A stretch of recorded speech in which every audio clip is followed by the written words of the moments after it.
Hello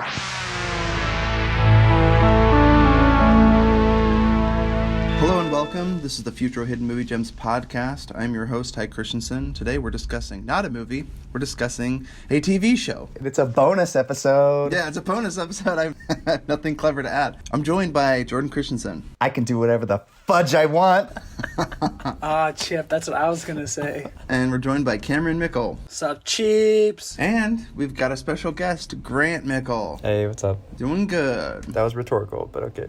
Oh, half of us on this episode have contracted COVID, and half of us haven't. The haves and the have-nots. Today we are discussing The Boys. This is the Boys cast. Talking about the creator Eric Kripke, starring Carl Urban, Anthony Starr, Jack Quaid. I'm so glad you pointed out that that's Dennis Quaid's kid. I did not know that. That's amazing. It cycles through a lot of different directors, which is pretty cool. You have Stefan Schwartz, Philip Srika. You don't have to say them all. Yeah, I'll just forget about those hard to pronounce ones.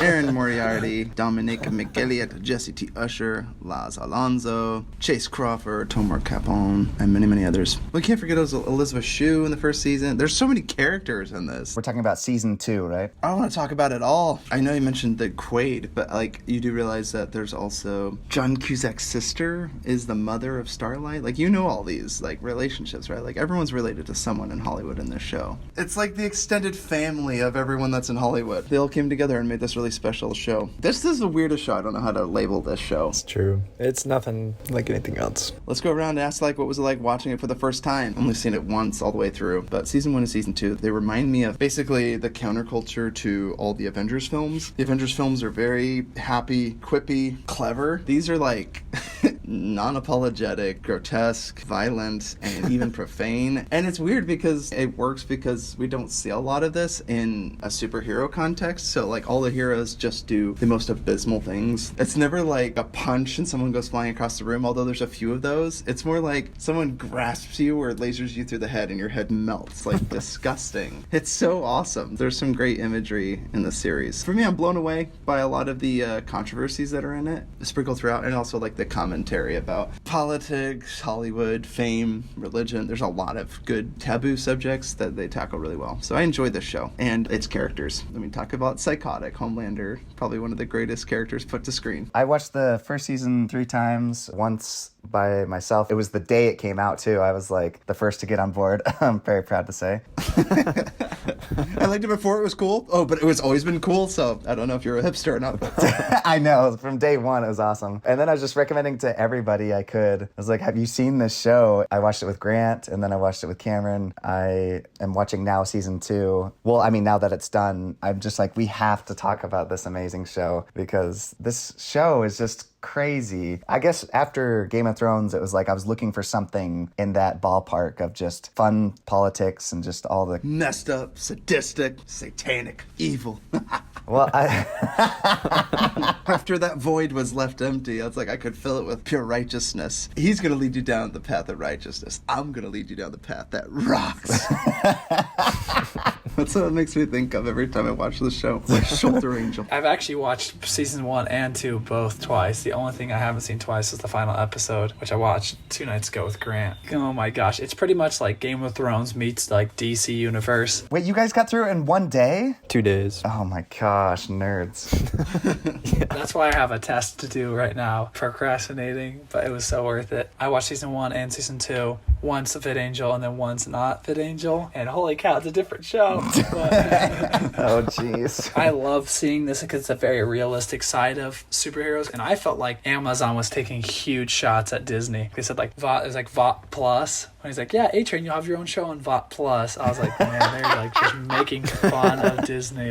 Any shot they could. I just love it because it's like Game of Thrones. I love Game of Thrones. Very good film. I recommend watching it on VidAngel. I can't imagine what they take out, Just a few parts. Oh, this show is really, really good. There's nothing like it out there, I feel like. You guys mentioned Game of Thrones. I haven't seen that at all, but just watch Game of Thrones and you'll realize it's that. It doesn't follow any cliches, I feel like. And it's just so different. You just absolutely love the characters. Like, you even love, like, the superheroes because they're so funny. Or they're just, like, insane. You just, like, cheer for both sides. It's such a good show. So let's say 2 of our favorite things from the show. First off, it's just the character development. It's similar to Cobra Kai with the lack of one-dimensional characters. Everyone is just so complex in it. Like, there was moments, especially in season 2, where I caught myself cheering for Homelander to have a happy love life. And I'm like, what the fudge? I want to have a happy love life. I hope this dude dies. He's got the roses in his trailer, like, wanting to, like, show Stormfront that he actually, like, loves her. He has a little bit of human in him. The character arcs of everyone. My personal favorite dude is the Deep. Like, what you thought in season 1 is an unredeemable character becomes this brainwashed, innocent dude who's just like, and then the final episode, he's just like, this is all bullcrap. F Fresco. I love that quote. Especially with superheroes, like, it shows kind of how complicated it has to be. It kind of just shedding light on, like, the lives of celebrities, of how it's kind of hard, especially when you play a character and everyone kind of sees you in this light, where it's like, you're not allowed to be human because they're like, oh yeah, you're Starlight, you always have to be pretty and happy. But it's like, she has struggles, she has doubts, she has, like, things like that she has to go through. And my second favorite thing is just the quotes, especially Butcher is hands down my favorite character. The things he says, he just doesn't care about anybody, and he's just so ruthless. All he cares about is Becca, sort of Huey, and his English bulldog that only got featured for one episode, but it was such a baller bulldog. Just the writing in the show is just fantastic. Yes. Oh, I'm so glad I could go. I don't want somebody to steal mine. Mine's Homelander. He is the best character probably of all time. Best villain, best psychopath. This man is amazing. When I first met him in season 1, you're like, oh man, this guy's like Captain America. He's awesome. And he did a few weird things, and then suddenly it was like, oh no, he's not Captain America or Superman. Get him around Milk and I'm just so uncomfortable. Or when he's just like staring at people through the walls and he's like, and it's just so creepy. The end of season 2, I was just like, I love Homelander. Like, he's just almost pathetic when he's on top of that tower. I can do whatever I want. He's just so horrible. And Ty brought up an interesting point. You're like, oh, it would have been interesting if he had killed that whole crowd, but he was just daydreaming about it. Like, if he had done that, the show would have gone in such a different turn. Where does he go from there? Does he just kill off the rest of the world? Like, does he go into hiding? Because he doesn't need to. That is his only weakness. After Madeline died, literally his only weakness is the popular opinion. Like, he fears the popular opinion so much and being loved by everyone that's the only thing that controls him. Because I literally think I've never seen him like get a bloody nose or anything. I think he's literally like invincible. How about that scene? Yeah, where he was like hearing the crowd cheering his name in his head. Mm-hmm. Such a good scene. Did you have something to say, Ty? You look like you really wanted to say something about Homelander. I know you love him. Yeah, as far as narcissists go, I think he's probably one of my favorite because it's really fun to give someone that has such extreme power. Easily the best scene had to have been in the airplane. He was deciding like, what should I do here? It's my favorite dilemma of both seasons. I love it. And I love that it came back as a callback, and this season is the one thing that's going to keep him at bay from destroying Karl Urban and his son. Or it's not even his, it's Homelander's son, I mean. But you totally understand, like, the media, after watching movies like Gone Girl, you're like, the media can just completely destroy somebody's reputation, especially the Seven, when everything you do is only run by the media. It's like akin to homicide, right? Like, when you can save at least a few people and he's literally not willing to do that, it's a whole other plane. It's not just destroy. It's like, I think what he did was borderline a crime. like, he literally could have stepped in and saved any number of people. And then he just threatens everyone with laser eyes, like the demon. Get back! Stay the frick back, everyone! I'll laser everybody. It's my favorite line of the whole series. It literally sent shivers down my spine. That woke me up. Like, actually, when I was watching this show, I was kind of like, there's some fun things I like. Up until that point, I was like, okay, they're gonna make commentary. The Deep is a sexual harasser or predator. You know, you got the Harvey Weinsteins of the world. But it was actually, that was the tipping point for me that sold me. He kind of goes about things not necessarily lazily, but he doesn't think much. Rash. Yeah, when he's in Africa and he... Yeah, the video, he like lasers the guy that gets the other guy, the civilian. He's like, oh no. The blue gel, because they said they were gonna sell it to the highest bidders. Oh, Compound V. The idea of being like the Incredibles, you know, he says where he's like, if everyone's super, no one is. And I was thinking like, that would be such an interesting show, like if everyone's superheroes. When you saw that girl from season 1 that blew up, or no, actually he lasered her face, then she blew up. Madeline Lynch. When you saw her in season 2, I'm like, oh, maybe Homelander saved her. I'm like, how is she still alive? And then it turns out it's the shapeshifter. I love how well, for this being a TV show, how everything fits and the whole plot runs very smoothly. And like it's very realistic too. Decisions that like, okay, if I was in that would like make sense why they would do that. Because a lot of times like TV shows are like, okay, when you get from point A to point B, let's just makeshift this weird plot thing that so it happens this way. And it's very awkward and like it doesn't flow very well. And they do a lot of spontaneous like surprises, like people's heads just blowing up.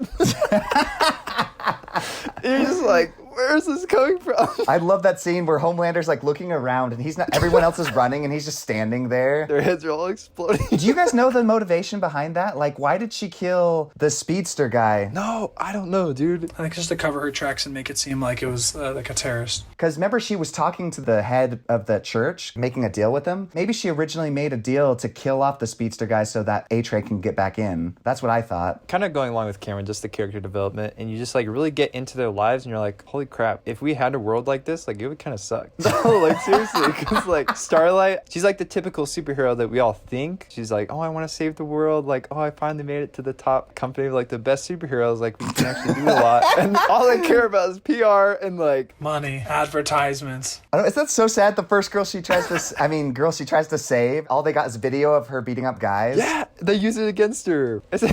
And it plays into her development as well. She just like seems so pessimistic. She's like, the world is like terrible, and she like stops believing in God because she's like, how could there be a God if like literally the gods of this world, these superheroes, like they're all corrupt? What world are we living in, you know? And I love that. Don't you love how she ended up believing in God again at the end of the episode? She went back to her old suit. Oh, she did? I didn't catch that. Everything works so well. Totally draws you in. It's just so good. This is one of the few movies that does benefit from a separated watch. I don't know if you have to watch every single episode separated, but I had to wait 2.5 days after I watched the second to last episode where, spoiler alert, everyone's heads start blowing up in the courtroom. And me and all my roommates, we were like, what the frick is happening? We were all just like jaw dropped. Where is it going to go from here? Like, we were all like theorizing, like, how could they have done that? Was it that girl? She's on the loose. What's her limits to her power? Like, does she have to be in the present? Are you talking about that one girl with the telekinetic powers that like made people explode? That's what I thought too. I'm like, how did she get in there? We looked up at YouTube videos and stuff like that, and they analyzed the video, and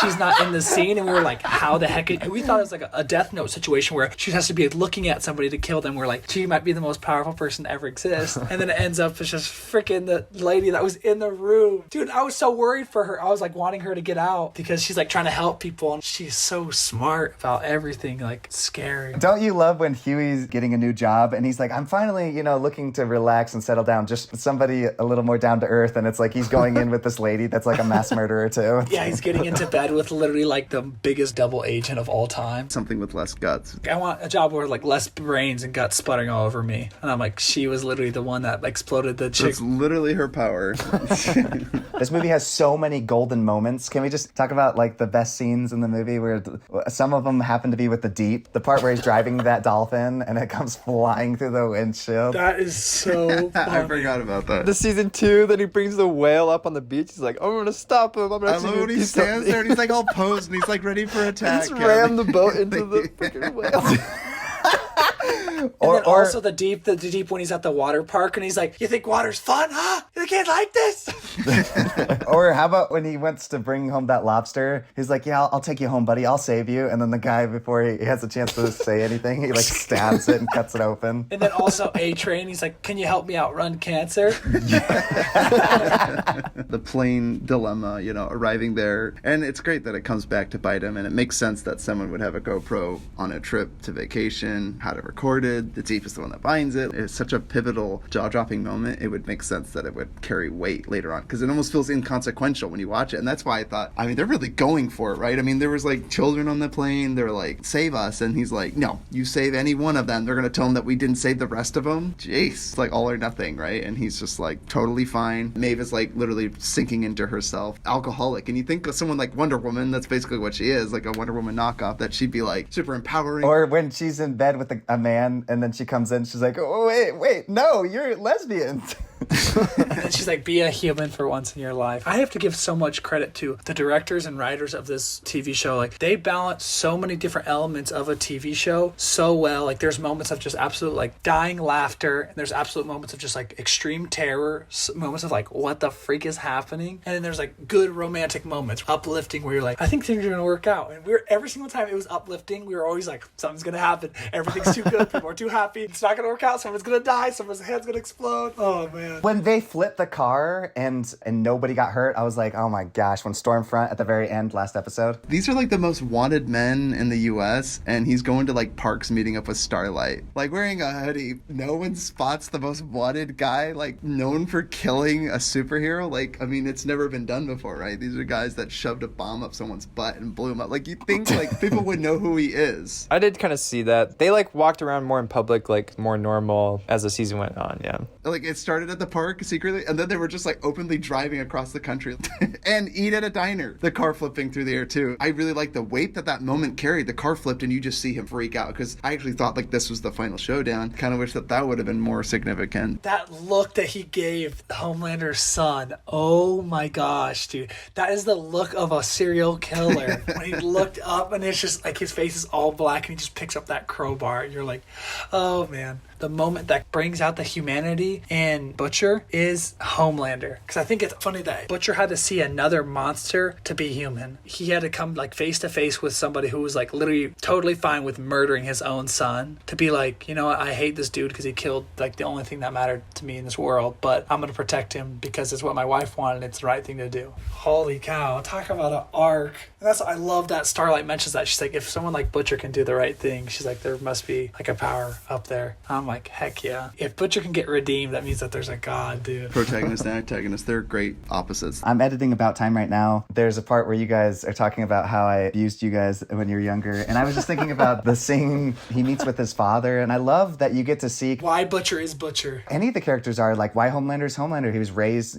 by doctors from a distance. He had no mother. Any guy raised by that murderous psychopath from Lord of the Rings that was willing to kill his own son, that's the same guy. He's so evil. That's the same guy? Yeah, the guy that eats the tomatoes and the freaking tomato juice is running down his lips. It's like, why should your music be unfit for my holes? He's the guy that sends Boromir's younger brother out to go die when he finds out Boromir's dead. He was perfect for that role. He's great. I'm just saying, look, I made you guys tougher. You're all successful and in good places, so... You're welcome. I gotta choke you out like Butcher, Jordan. I was a little surprised that the kid was so willing to go with. He doesn't know Butcher at all. When you pair him with Homelander, who's a clear sociopath, maybe the kid was picking up on this. Well, yeah, and he's covered in blood, and he's just standing there. Come here, kid. Come here, kid. That was such a good moment, too, when they're in the building, they're like, where's Butcher? Homelander's like, where's my son? Do you have the son? But is Butcher with you? Have you apprehended the boys? Just like, oh, brother, the SWAT team is so dead. And then he just lasers that first, officer in half, and he's like, where's my son? You're all dead. Don't even try. I made the mistake of looking up the comic book, watching this. I won't spoil it for you guys, but I did see how this series ends, and I'm very upset. But the thing is, I feel like a lot of things are different, though. The comic book isn't the exact same. Black Noir, he's a replica of Homelander. He's a copy of him. Black Noir is used to do all of Homelander's, dirty deeds. My roommate was just telling me about it because he was reading up on it a little bit. There's also a different version over that says that Black Noir is a copy of Butcher, which I think would be a really interesting theory. But he does have super strength, though, so I don't know. Well, yeah, they just give him compound V. He had a disformed face. Probably because he was burned or something like that. That was another great moment. Their weakness. I like that there was a tree net. That's a good way to subvert expectations. Everyone seems impervious. Even shoving a bomb up someone's butt. I thought that was funny. That's what I was going to ask you guys, too. If Stormfront can get lasered and not die, Homelander... That means Homelander's son is stronger. Can he control how powerful his eye lasers are, or is it just all one strength, do you think? I'm going to say if he gives him a real stink eye, he really turns up the laser, the gamma rays. I genuinely think it's impossible to control the power of the lasers. I just think that his son just has the potential to be more powerful. And I think it's interesting that stress is the only motivator for his son. When she got lasered, then, if that's your theory is that it's always at full capacity, how on earth did the girl get a little knife right into her eyeball? Is that her, one weak spot on her face? Is her eyes? I think it was all for cosmetics to make her look more psychotic when she says, look at me, I like to watch the life drain out of you. you. Or I was wondering if they did that because they wanted, when she got all her limbs were cut off and she was like just sitting there, I think they wanted you to know, okay, she has no eye. This is not the mom. Well, she's speaking in German, so I guess you could have figured that out. Well, if you think about it, Seth Rogen is Jewish. I mean, I'm sure that he loved, just dismembering this Nazi lady, which... Lasering a Nazi. I'm not an apologist for anyone that was a member of the Nazi party, but Jojo Rabbit did it better when he said there were people that weren't necessarily for it. This lady was unforgivable. Well, there's a difference between Nazis and Germans. No, true, but it's even then, like, there were soldiers, like Sam Rockwell's a good example. Let's just say she wasn't exactly being forced, Ty. She married a sociopath. She's a literal bigot. She is racist. She hates black people. She hates A-Train. How about the part when she's talking to the kid and teaching him? She's like, they're trying to attack the white people. She's already like brainwashing him. That was really clever because you understand where she's so flawed. And Homelander's reaction to that, it was so priceless. wouldn't a crazier subversion be like, this is someone that can be redeemed? Because at this point, it's like, you can do whatever you want to a Nazi in a film. If they're a Nazi, it's free game. You can dismember them. You can mutilate them. No, they do subvert by the Deep. They bring the Deep back. The Deep is a sexual... Dude, he's a rapist who I was cheering for the entire second season. Even a little bit of the first season. I honestly am not cheering for him, though, but I get why he's funny. Well, I'm not either, but I'm just saying they're trying to bring him back, and redeem him. I love the Deep. Or even A-Train, like, I think A-Train is a despicable human being. I love A-Train. He literally murdered his old girlfriend. He shot her up with heroin. Super speed-wise. Stabbed her with 100 million needles. When he gets into the 7 again, yeah, suck it. I'm bouncing B. He just, like, leaves. And that entire facade of that the Deep had been putting on forever. Man, you made me marry some crazy chick and do all this stupid stuff. This sucks. Another memorable scene also is like the whole catalyst that starts us off is when Huey's girl is standing just right on the curb and A-Train literally obliterates her by accidentally running through her. Crazy intro. Or I love the scene where they're trying to find out who's going to be a new member of the Seven, and they bring in the guy that's The blind guy. That's another good Homelander moment.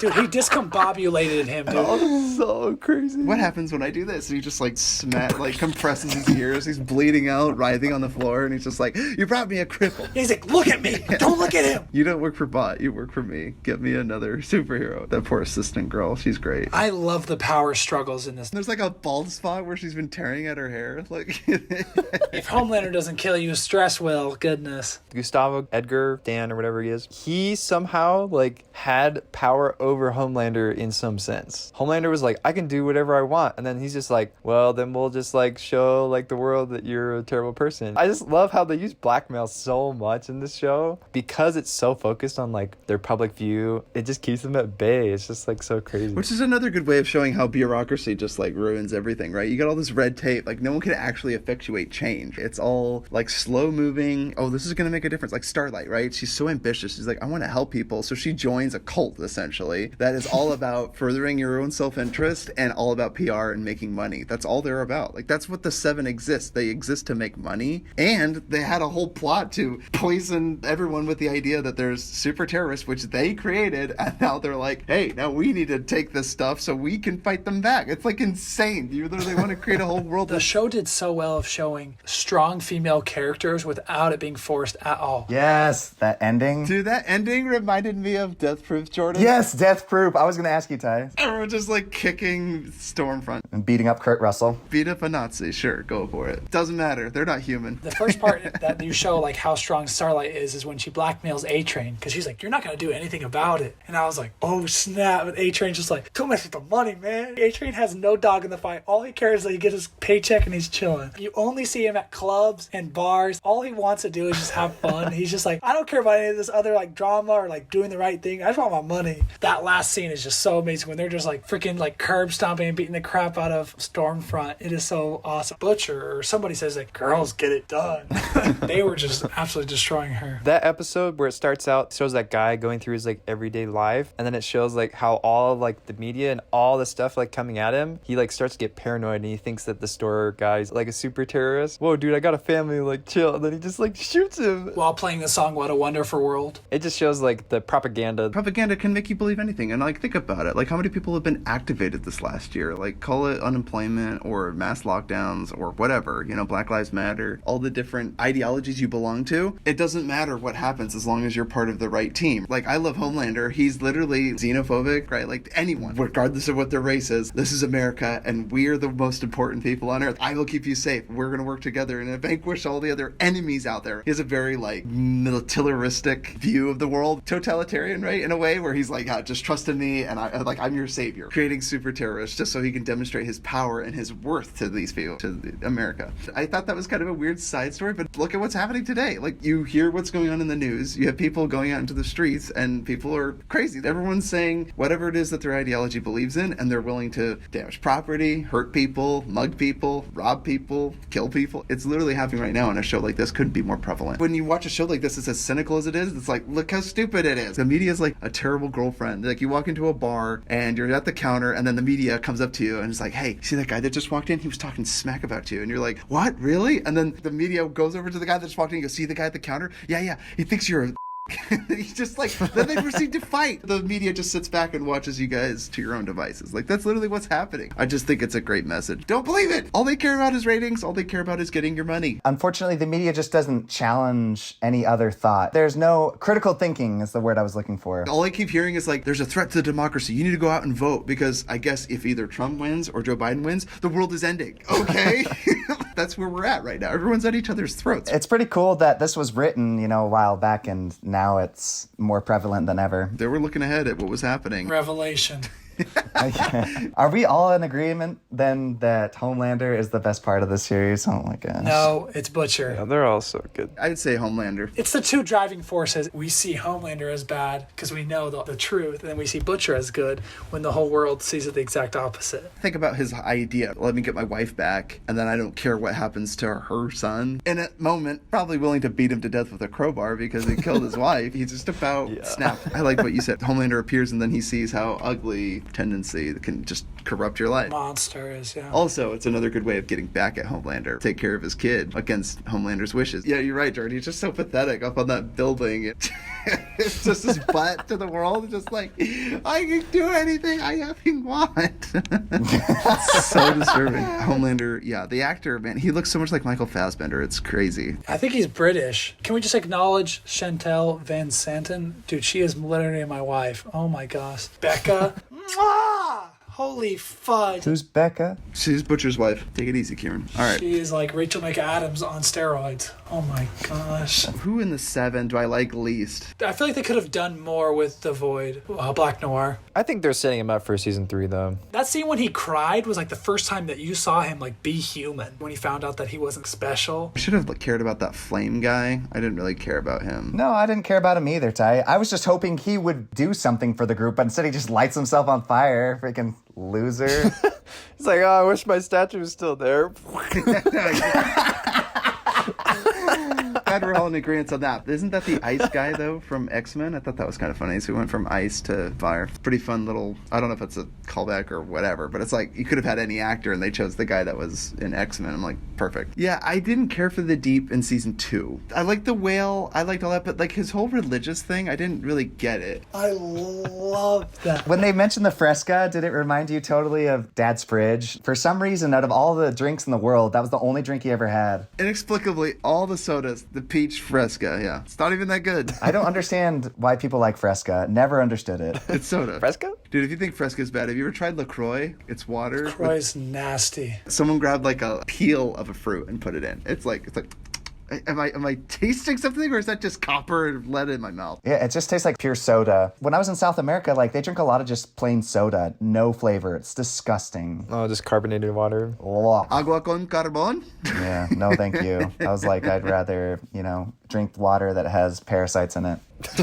I completely agree. Drinking carbonated water is a very unpleasant feeling. Horrible. I never feel hydrated after drinking it, too. It does nothing to you. I feel like I'm drinking acid.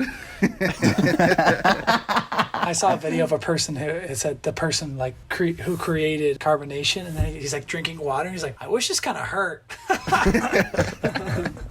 I remember learning that carbonation has like no effect on your health, and that really perturbed me further. I'm like, then why are people putting it in the drink? Like, it doesn't do anything. It's like, well, it's all for a sensation that hurts. Like, have you ever drank too much carbonation and you feel sick afterwards, or you belch and you like comes through your eyes or your nostrils? Like, it hurts. Like, jeez. Did anybody else have a hard time understanding the French guy? Because Grant was like, can we put subtitles on? I can't understand anything. Him and Butcher. Dude, are you kidding me? I love Butcher. I thought it was the sign language. You were like, I don't understand.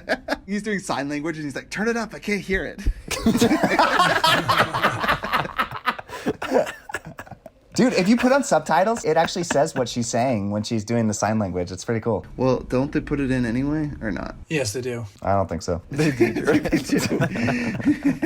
not going to leave you in the dark with like half of the plot. It just shows symbols. So I got that signal. That's good. A gun? Yeah. The relationships in this movie were very realistic, and that's what I appreciated. It's because like a lot of times in shows, it's just like you kiss and everything's okay. When he tried to kiss Kimiko, and then she got like super pissed at him, and then he goes and like talks to like that girl or whatever, and she's like, you thought that kissing her would make her feel better or you feel better? And it kind of like exposes like the logic in that. How about literally the moment after she just watched her brother get his wrist bones popped through his skin and nearly decapitated by Stormfront, and then thinking, this is probably the moment I make my move. Gonna go in for that kiss. Nice work, Frenchie. What a loser that guy is. What an idiot. I also thought it was really weird that he's like goes sleeps with this druggie and then he's like talks about some other girl. I don't like their relationship. Oh, I'm having girl trouble, so I'll just sleep with you instead.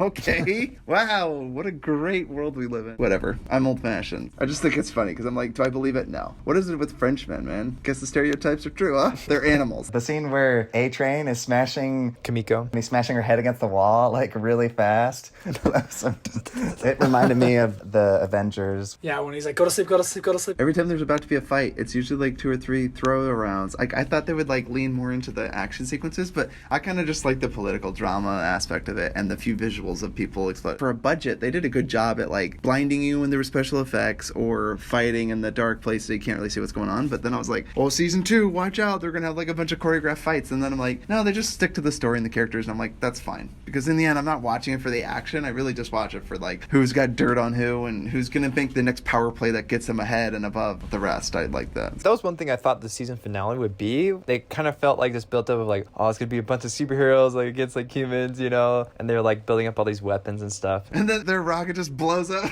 That's our only chance. Then it just explodes. Like, well, oh, we're screwed. But then all the girls just beating on Stormfront. So they're going at her with like handguns and shotguns. Maeve showing up was really awesome. That was kind of one of my nitpicks, was the fact that he yelled it out loud. That's our only chance. Hey, let's go get the weapon. Let's go get the really big gun. Yeah, that was some poor choices. Would you recommend the show? I'd recommend it. It's very gratuitous, very violent, so, you know, not for little kiddies. After the kiddies go to If sleep. you're into Game of Thrones and you like superheroes, then heck to the yes. Oh, absolutely, yeah. If you like both of those, yeah, this is right up your alley. If you're borderline... Psychopath? I was going to say conspiracy theorist. If you're very bleak view on the world like I do, no one's got your interest in hand. No one cares about your feelings, not your politicians, not your precious Disney Plus. No one cares about you. This is the show for you. It just speaks truth to power, and I love it. Isn't that the greatest scene when they're going around at that recovering circle? You don't think they just did that for a laugh? I recommend the show. That scene when the son is freaking out, I thought he was going to laser everybody. When he was at, like, Votland. Disneyland, yeah. Oh, when they went out to lunch. That scene, though, when Homelander, he went to that protest, and then it shows him laser all the people. And then it was all, like, in his head, because, like, he cares way too much about what people think. That was insane. Yeah, I liked that. Yeah, Ty texted me after that episode. He's like... I kind of wish they'd gone for it. Butcher's kind of like, I just realized that Walter White, and then you have Huey that's kind of like the Jesse Pinkman character, because you have like more despicable character, but then you have like the more innocent puppy dog guy that's brought along, you know, the more relatable. The reason that he really likes Huey is because he reminds him of his brother, but he would never admit that to him. But then like when the aunt is like, oh, he reminds me a lot of your brother. And it was fun how they all met up too, fighting the invisible guy. Sebastian texted me after he watched The Boys, and he's like, Huey reminds me of you, Jordan. I'm like, thanks. I don't know if that's a compliment or not, but I appreciate it. Dude, you should be flattered. Can you imagine if someone told you, like, you remind me of Homelander? One of my favorite comments was from one of my best friends, Justin, because he watched season 1. I told him he needs to watch season 2 as well. But he's like, I need to watch season 2 on VidAngel, because he watched season 1 not on VidAngel. He's like, after I finish it, I loved it, but I felt like I needed to take a shower. Yeah, me too. That ending is dark. Jordan, Cameron, Grant, would you guys recommend the show? Oh, absolutely. On VidAngel for sure. Yeah. Yeah, definitely. I saw 2 movies in the theater. I saw The Wolf of Snow Hollow. It was shot here in Utah, and it's really good. I just bought it on iTunes, which is really upsetting because I went and saw it in the theater and then found out it was for the same price I could buy it on iTunes. And then I saw The Possessor, which is David Cronenberg's son. Very disturbing, disgusting film, if you're into that kind of thing. Or if you like David Cronenberg's early films. It's just like those, like Videodrome and stuff. Sounds delightful. Spontaneous just came out. 2 psychotic kids that are like in love. It's like a coming of age romance. They're genuinely like taking medication because they're like messed up kids. We're all special in our own right, but for some reason normalizing like people with schizophrenia and making a love story out of it is kind of weird. It's like we're fantasizing like being the most messed up kid at high school rather than seeking to like be quote unquote better or get normalized. Isn't it a wonderful story? It's like, no, they both have schizophrenia. They probably end up killing each other or drowning each other in a bath years later. Not suggesting that all schizophrenics are violent. Maybe they are. I've been recommended to watch this show, Suits. Diabolical. Thanks for the recommendation, Ryan. Oh, I saw Tenet for a 3rd time. It's so good. Nice. Wow. Go rewatch it, people. Grant, have you heard my thoughts on Tenet? Yes, yes, I'm very aware. You learn something every time. It's so freaking good. It's a great movie, man. It's so masterfully done. Yeah, a girl in church said the same thing to me today. She said she saw it twice already. I'm like, holy crap, man. I've seen it twice. What? Oh, man. I guess me and Ty are the only ones that haven't. Yeah. I'm just not on our level. You know, all my free time, having 2 kids and a wife and a job to provide for and a mortgage. I know, Ty, come on. What the heck? Sounds like a personal problem. What's my deal? I should just go see it again. Don't act like you don't have free time. Ty's just like, see ya, honey. I'm headed to the theater. Have fun raising our kids. I'm going to work today, then I come home like, I didn't make any money, and then I go out again. It's like, what are all these movie ticket stubs in your pocket? Or you get home and all your stuff's outside and the lock's been changed. And it's raining.